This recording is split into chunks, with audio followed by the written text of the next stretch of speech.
Yeah, so here we are at Eagle Pass, and we're going to be meeting with the sort of major officials and law enforcement responsible for the border, and just hear directly from them and see exactly what's going on for yourself. So with that, let's begin.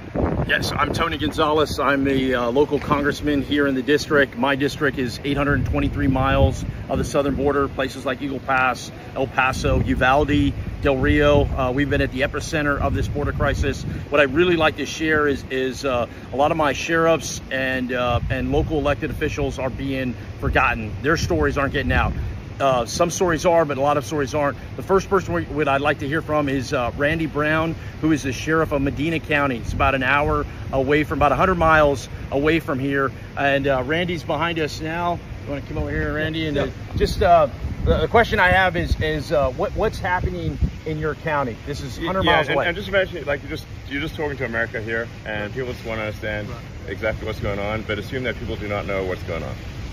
Well, you got to go back some time, and whenever the open border policies from the White House kind of got thrown out there, we've been overrun. How long was that? How long ago was that? Cool. What year was that? 2 years ago. We're on our third year. We've been battling it for 2 years, and okay. So you're saying there's been an open border policy essentially for the past few years? It was an invitation. An invitation. That's how I read it. That's how it was told from the White House. So okay. They don't have a clue what's going on here, I don't think, because if they did, maybe they would care. Maybe they would. I don't know. How does the train impact you? Because the trains have been a big story lately. There's a train just over here. This is kind of where it starts, Elon. Where you see, all these thousands of people on a train. This is where they're coming through, but it doesn't end here. It just starts here. Yeah. Medina County is where they're going to make it to the big cities like San Antonio. Two major rail lines come through my county, and on those, the illegals ride. They actually control the trains because they know how to crank down the brake on the car so that when it passes a heat sensor, the conductor has to stop the train, the illegals get off, the people come to get them, and all the stolen vehicles they're stealing from all over the country. Nearly every one of them's in a stolen vehicle. Okay. So then we get involved, and then they're trespassing on private property. Okay. And when you do get behind them, they run through fences, they run over equipment. Irrigation stuff is important to the farmers. They run over their equipment, they tear it up. We tear up vehicles trying to hold the line. We're trying to hold the line 100 miles away because the line is not getting held here. Because it's not that complicated to close the border. It really isn't. And that's the aggravating part. I think any sheriff here will tell you the same thing. All right.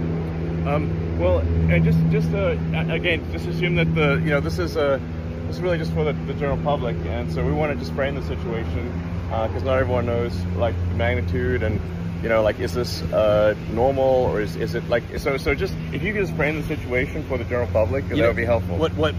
What terrifies me the most is we're seeing historic numbers, 11,000 people coming over daily for the past week. Here in Eagle Pass alone, 2,500 people, over 5,000 people in detention. But what worries me the most is this, in many cases, feels normal. The part that doesn't make it out on some of the news stuff is there is a golf course. We're literally standing in front of a golf course, and you have people playing golf as if it is normal. To the right, you have people that are coming over illegally. I mean, it is upside down. And like Elon said earlier, I believe in legal immigration. I think legal immigration is important. And what happens is when you grant people that have come over illegally these different opportunities, you completely undermine the legal system. I think like the stuff we were talking about in the car, the magnitude of the situation. The magnitude of it, yeah. So it's like the fact that we are seeing all-time highs in illegal processing, and that ramp is increasing. Yes. So these are really important points because the public isn't. I think it's not necessarily clear to the public. Is this normal, or are we seeing an accelerating crisis? It's not getting better. It's getting worse. Last Friday a week ago was a historic number, 11,000 people that came over. Okay. And then on Monday, that number increased. Today is Thursday, and that number increased. We're only going in the wrong direction. This is a week. What happens 2 weeks from now? It's the wrong way. Okay.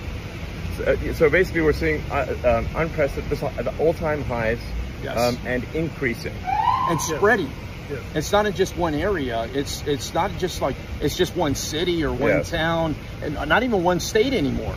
You know, it's not, we're talking about New York today, but Chicago, you're hearing it there, LA, Denver, there's all these other places where it's just spreading, just continues to get bubbling up. And just to quantify it, I think you said 2,000 a day or something, just in this location. Just here, yeah, just here. So that's like over 700,000 a year. Just in this one location, yeah. Okay, just 700,000 sort of illegal immigrants a year. Just in this one location. Just in this one location. Okay. El Paso, right now in El Paso. That's higher than the population of Wyoming. FYI. Exactly. Yeah. Yes. Yeah. Yeah.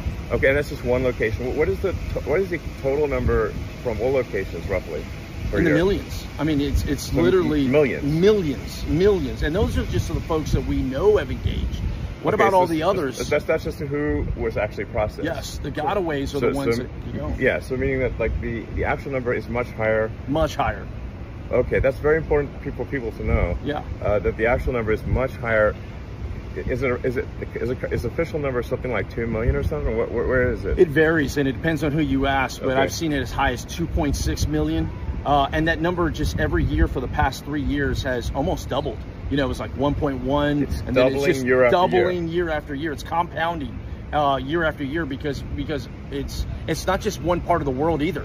It's all parts of the world that are coming. In El Paso, yeah, I think that's actually an important point to make because you know, sometimes people think, well, fuel is coming from Mexico, but this is not the case. Not the case at all. The reality is that this is an open border for all of Earth. All of Earth. And just, you know, so there's roughly 350 million people in the U.S., but there's 8 billion people on Earth. Yes. This is an open border to 8 billion people. Yes. And so, in fact, I believe it's a small minority, or it's a minority. It's a small percentage that are actually coming from Mexico. Yeah, that are Mexican. That's true. Yes. Okay. Sheriff Zertuche, how many? I mean, this is how close are you to the border? 60 miles. 68 miles from the border. 68 miles from the border. That's right. What type of nationalities are coming through your county?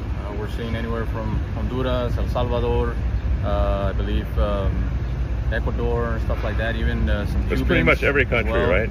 Pretty much every country. Yeah. It's very rare that we see anybody just from Mexico. So, it's actually rare to see anyone from Mexico. And then I'm 68 miles from the border. I'm 80 miles south of here from Eagle Pass. How big is your workforce? How big is the sheriff's office? My patrol staff's only 16 strong. 16 total. Okay. So how many do you have on call at one time? Maybe 2 at the most. Two law enforcement officers to tackle. I mean, some of these counties that I represent, they're size of states.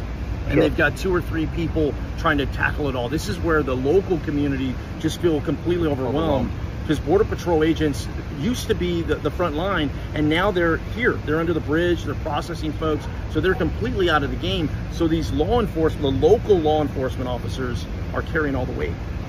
My county alone is 1,500 square miles. Right, so that's not possible, really. It's very difficult to handle. Yeah.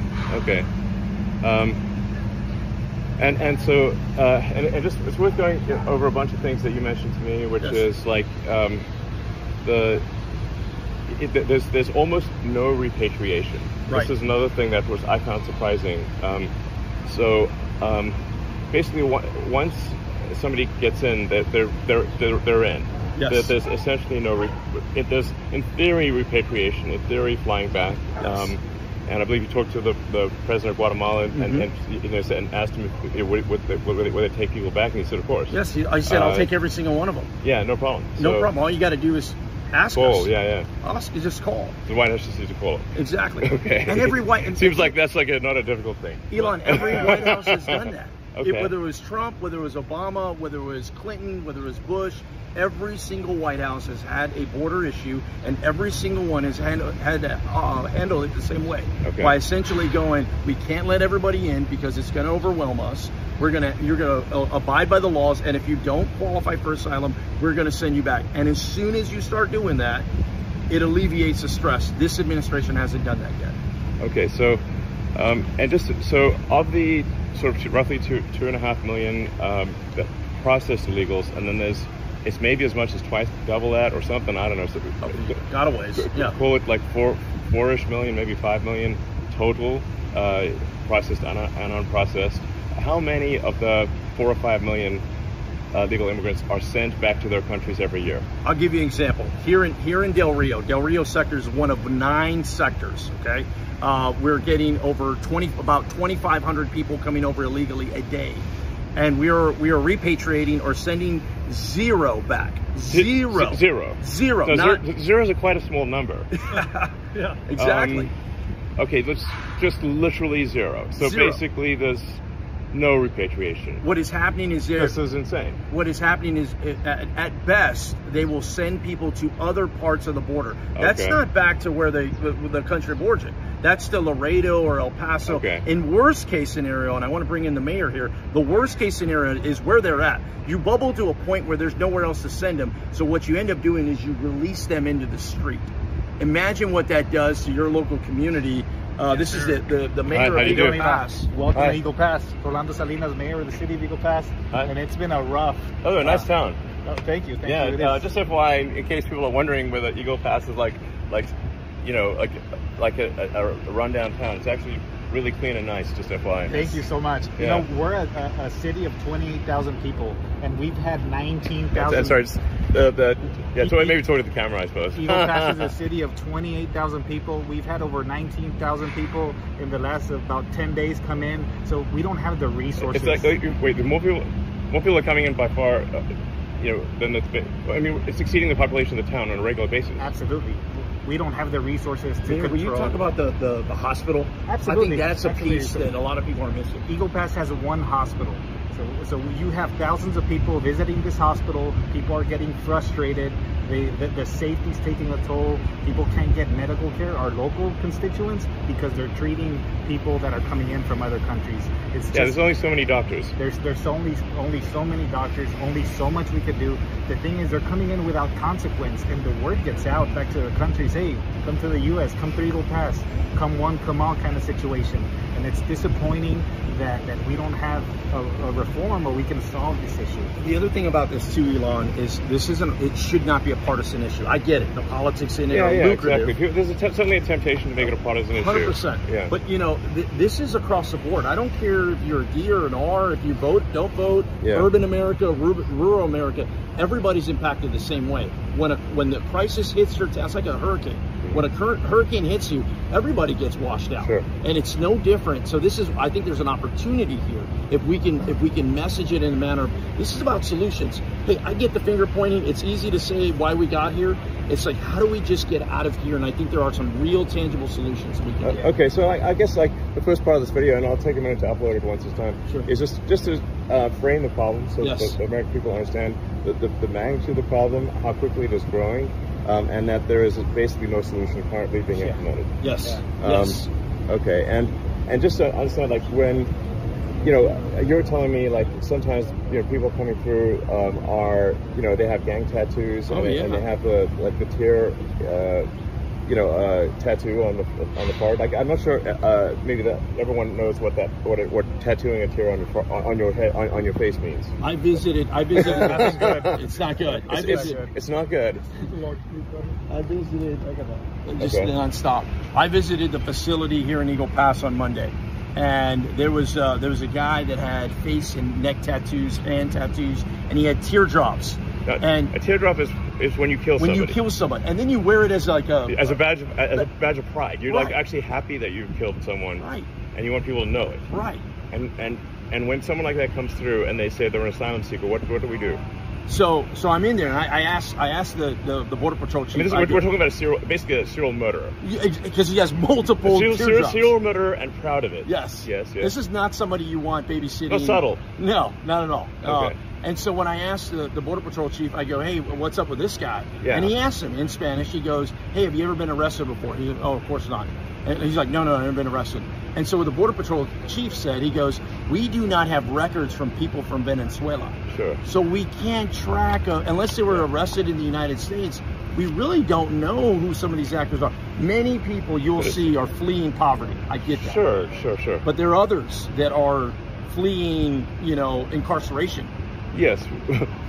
we are basically, it seems like a place where you can go to get away from the law. Yes. And yeah.